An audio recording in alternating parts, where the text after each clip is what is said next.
Good afternoon, ladies and gentlemen. Guile here, and welcome back to the Forged Alliance Forever promotional series. It's pro-level ladder on the cards this afternoon. How very exciting, and the best news is I've got no news or information to bring you at the beginning of this one, so we can go straight to the action. And said action is going to take place on the quintessential Seraphim Glaciers. I'm ready, you guys are ready, and the players are sure as hell ready. So let's go on over to the game zone and see how these guys are going to get on. Chang, ka-chang, here we go. God, it seems like an age, doesn't it? Seraphim Glaciers. I'm up for a little bit of this. Let's introduce our players. Going first at the top left in the blue corner, it's the one and only Platinumizer. God, you know what? This is actually the second time I've had to do this cast because I may or may not have plugged my mic in wrong. Or just not done it.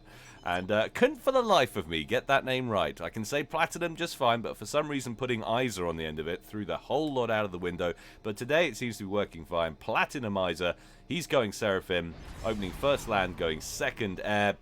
And his opponent down here at the bottom right, in the red corner, in going Cybrin, bless him, it's none other than Inspector Cot, opening first land, going second air. As you can tell, hanging out with the petri dishes as I do in this household, and being the time of year it is, I've caught a little bit of something. So if I gurgle all the way through this, I know you won't hold it against me because that will be gross. Anyway, here are these guys and their frigid openings. I know you like to copy them and pretend they're yours. So let's examine what they're up to here. So Platinumizer, as we go, as we said, first land, second air. And it looks like it's quite a lot of P-Gens he's lined up there. Looks like he's going for 10 T1 P-Gens before he embarks on the Air Factory. Inspector Cot, by contrast, seems to be going for a more lowly 8. And then moving on to that Air Factory. Of course, Seraphim Glaciers.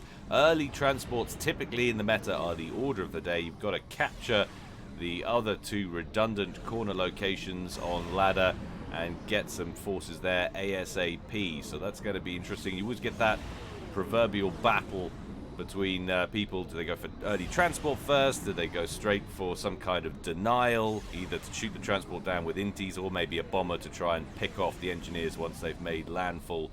We'll see how these guys measure up today. So actually, interestingly enough, Platinumizer gets his Air Factory online quite a ways before Inspector Cot, both on 11 mass apiece, and Platinumizer also has an extra couple of P-Gens, so I don't know what went wrong there with Inspector Cot's opening, but it's definitely a little bit behind on efficiency, however he set that up, but we will have to see. We've scaled that back down to normal time. We'll go to normal window.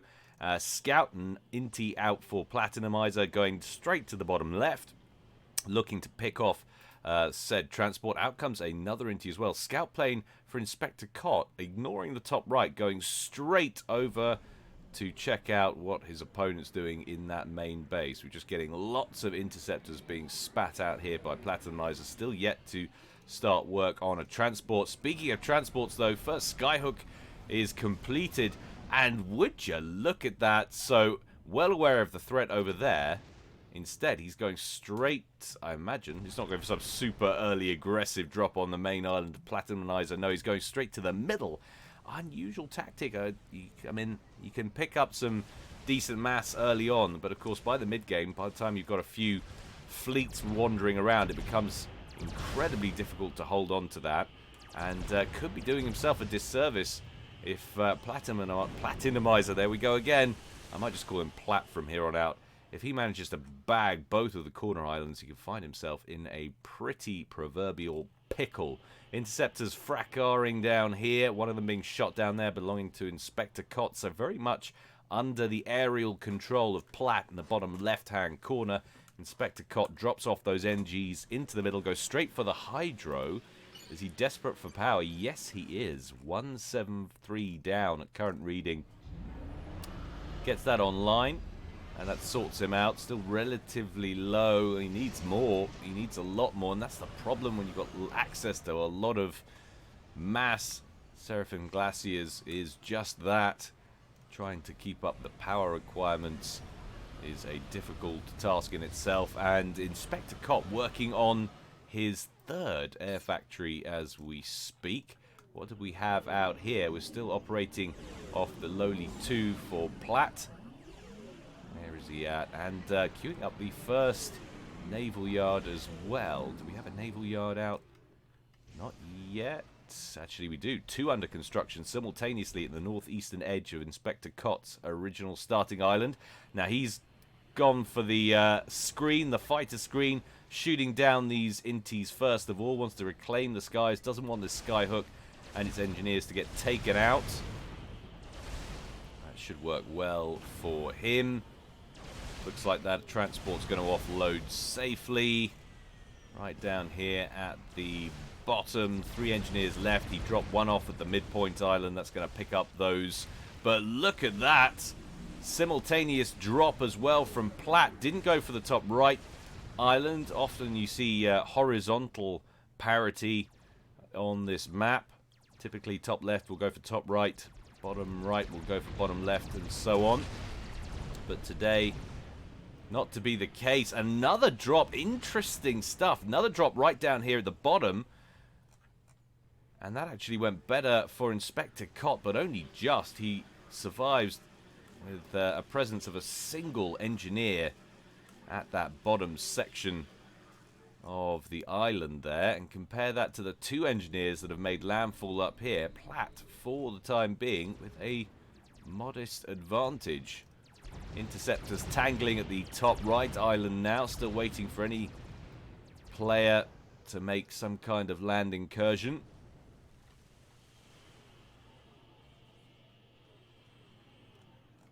And second transport away for Inspector Cod as well. Fully laden, 6 NGs ready to reinforce the chap all by his lonesome down here. It's like a scene from Interstellar. 1 remaining chap all by himself on an icy planet. Feels like a little bit of time dilation has gone on. That's how long he's been there.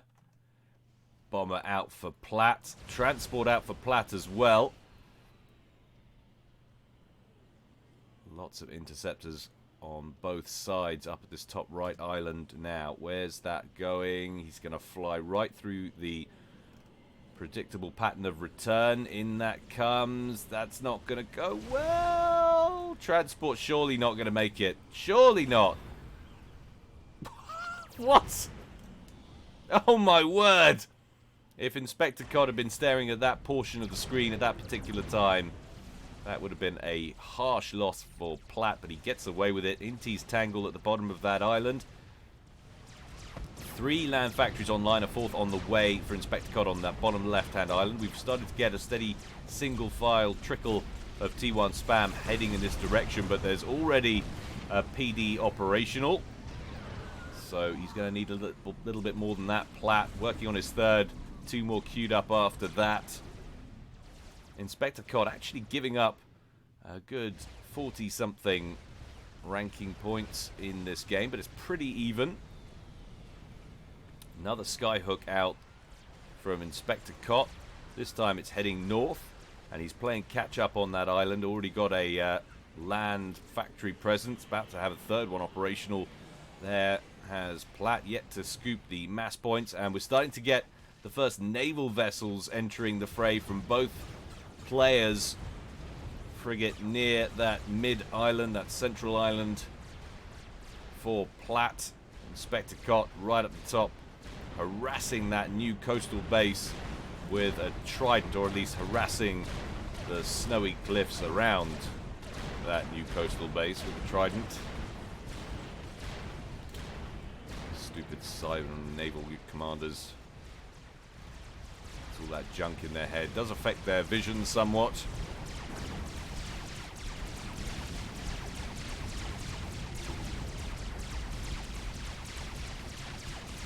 Mantis strolling northward will inflict a lot of damage on that mech, but not actually end up taking it out.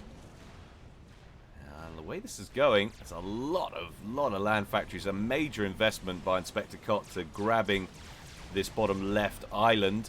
We saw that drop coming in earlier. That was successful. 1 land factory operational.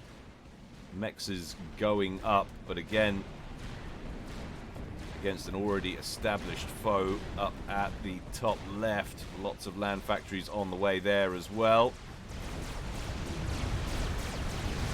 First group of Mantis runs into a superior force and has to withdraw slightly.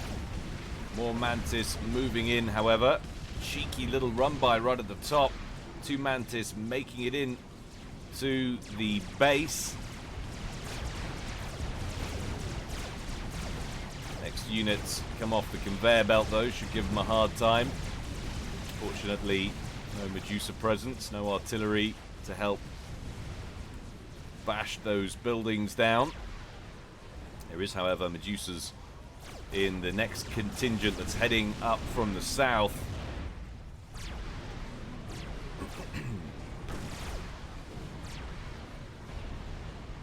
That with the static formation. Attention elsewhere.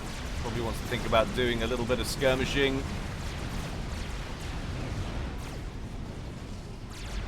Drops back to a point closer towards his base. He's got a few engineers here. Wouldn't hurt him to throw down some defenses. Back up at the top right, meanwhile, Plat pushing hard against the Cybran position.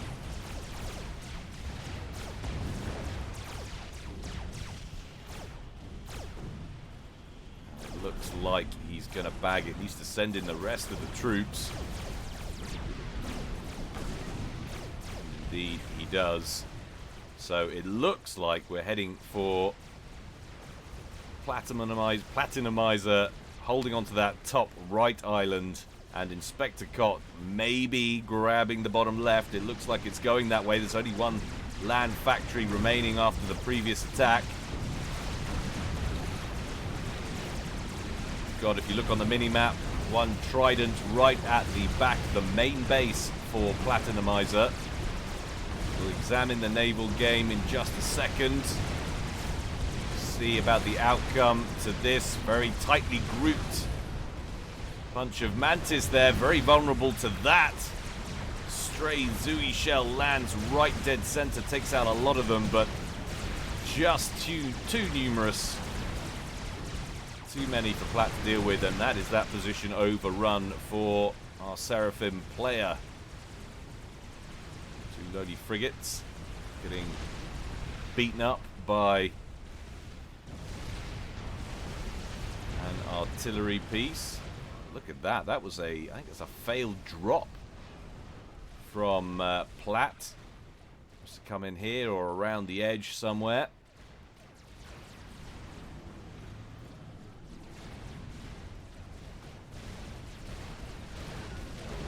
There would have been more naval yards queued up there, but I'm guessing that Trident took out the NG, probably this poor chap at the bottom of the seabed right there. Notha fighter bombers dealing with that, though, so we have T2 air for Platinumizer. And we have another drop inbound from Platt as well, heading to the northern edge of that bottom right island. Question is, will it make the drop or not? How good's the intel? There's the signature. There's the dispatch to intercept. How deep is the waypoint for the drop? No chance. That's a lovely little mass drop there for Inspector Cott. Good, solid air protection around that HQ island. Group of T1 bombers circling in the middle for Inspector Cott, tailing off towards that western midpoint island. It's already taken a bit of flak from that frigate. It's heading around its edges. Engineer trying to get some more defenses. That's not going to happen as he promptly gets taken out on the first pass. 1 PD and 3 mexes remain.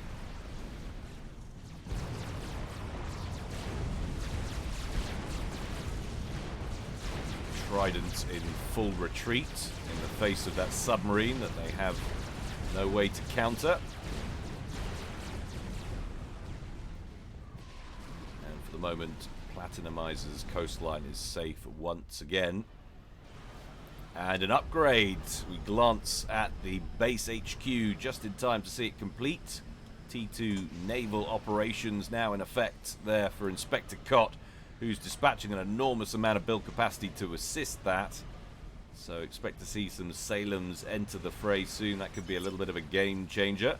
Platinumizer completes T2 upgrade on his comm and goes straight for T3. Interesting. And he's producing Volthu gunships as well. And he's already got quite a hefty group of Notha fighter bombers. 15 minutes gone. Inspector Cott drastically in the lead now in terms of eco. Maybe not. Maybe not. That was a power lock. Actually, it's dead level 105 apiece, it would seem, when we have functional power balance. So about as even as you can get. And what's going on here? Major Zooey drops planned. It really feels like Platinumizer mobilizing up for something. And we've even got a T2 transport on the way from that T2 air factory. Lots of Zooeys to be picked up. Potentially a massive aerial incursion. 2 submarines wandering into hostile waters now, taking pot shots at some of those tridents. And indeed, Salem's under construction. None yet entering service that I can see. Quite a lot of T1 bombers for Inspector Cott. They're heading north. Sioux Issels pick up another frigate kill. Small little groups of naval vessels now engaging themselves, engaging each other around about the place. What's going on here, though?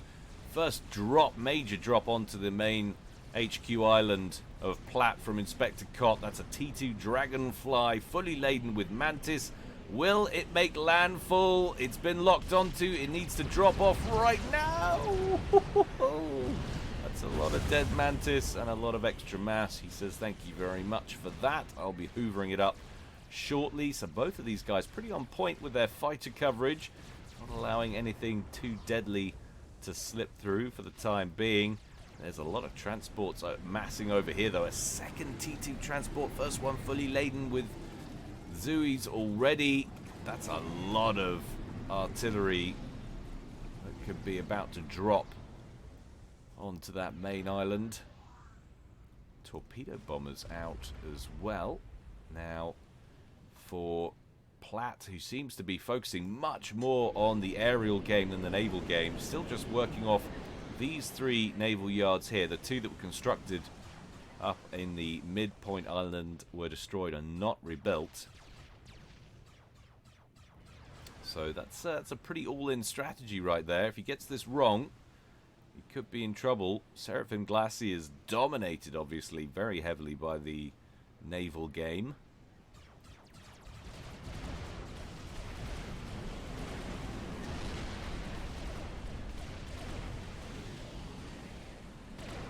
Gunships sent to intercept the Tridents, just 3 of them. Is he going to send in the torp bombers? Yes, he does.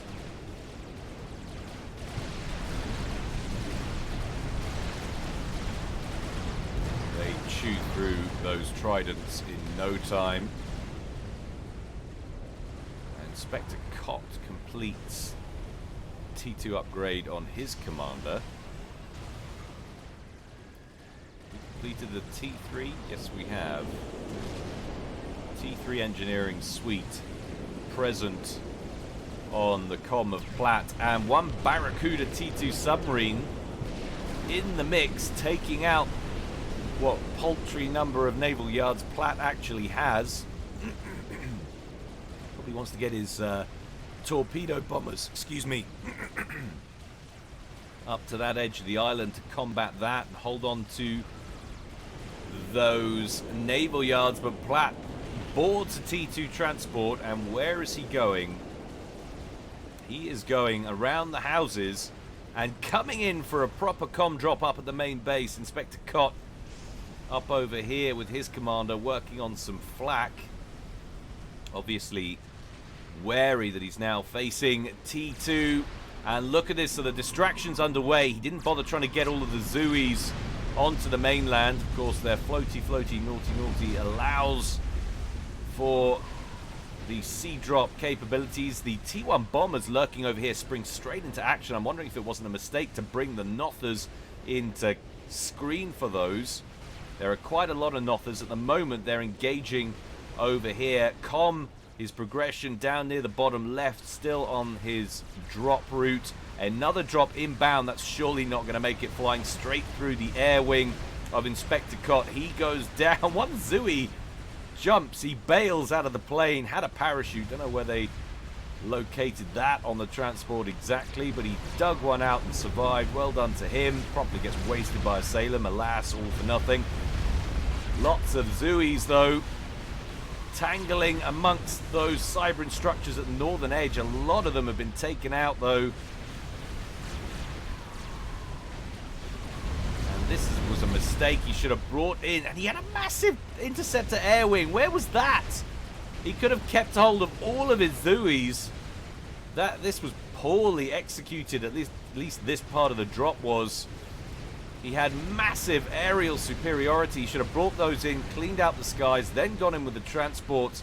All of those Zooeys would be alive, and he would have his priority focus up at that point of the island. This is now dubious whether or not this is going to succeed. Needs to get the comm offloaded quickly. There's flak in the area, but the comm does land safely. It's a T3 comm, remember. So should be able to spam up defenses very quickly indeed. Straight on the T1 PDs. There they go, but there are Cerberus turrets knocking about. Engineers over here for the Cybran getting some T1 PDs operational. Still working on yet more T1 PDs. This is going to be interesting. Platinumizer's lost about a sixth of his health already. We do have a Salem over here as well. Lots of range there. Platt switches it up to go for a T2 shield gen, get himself some defensive coverage. Realizes there is actually quite a lot of defensive firepower here. Shield goes online, starts working on a couple of air defenses. Needs to get some more point defense in place. Maybe another shield gen though. Inspector Cott with his comm. Meanwhile, back here, spamming up Cerberus turrets. Out of range of the T1 PDs, needs to get some T2 PDs online of his own. Does Platt. There's the first one. There goes the second one, but the shield almost instantly depleted and then destroyed. Platinumizer taking a lot of concentrated firepower now from the Salems, of which there are many, about 3 or 4 now, dotted around this coastline, focusing in on the comm, which is already down to 5,000 hit points and falling, and we get a Control K out from Platinumizer, who knew he had executed that poorly, and it was done. And meanwhile, look what was going on. We said he'd abandoned the naval game, and we were right. Total naval domination at the main base of Platinumizer from Inspector Cott. He'd never have been able to win out, even if he'd been able to somehow miraculously evac his comm, which wasn't going to happen. That was a done deal as far as everybody is concerned. Well played to Inspector Cott, but I would have loved to have seen how it had turned out had he just gone in with those fighters first. If he'd gone in with those fighters and tidied up the skies, he had so many, he could have harassed with the fighter bombers and maybe the gunships. All of those Zooeys would have been alive. They would have come steaming in here. These Cerberus turrets would have been taken out. Might have been able to kill Cott just with those. What he could have done is probably got a few emplacements, gone inland and gone after the comm with his comm and picked that off first. That would have been a completely different outcome. But who knows? Who knows what could have been? We actually had some amphibious tanks as well. Some Wagners from Inspector Cott traversing that sea between the bottom left and the top left islands. So it really was game over as far as Platt was concerned. I hope you enjoyed it, guys. There's always more to come from me in the future. Don't forget, if you feel so inclined, you can support me on Patreon. Details of how to do that below this and each and every one of my videos. Every donation goes to support the channel and by extension me, and also by extension the community as well. So thank you very much in advance, and for all of the previous donations that have been made so far. Your support really does mean the world. As always, a little bit of a anti-spoiler screen here. Don't forget, the game times are put below the videos now, so if you can't stand them, just have a look there and you'll know just how long it's going to last. Short one today, chaps, but you got to vary it. Hope you enjoyed. But until next time, stay well and stay safe. This is Guile, signing out.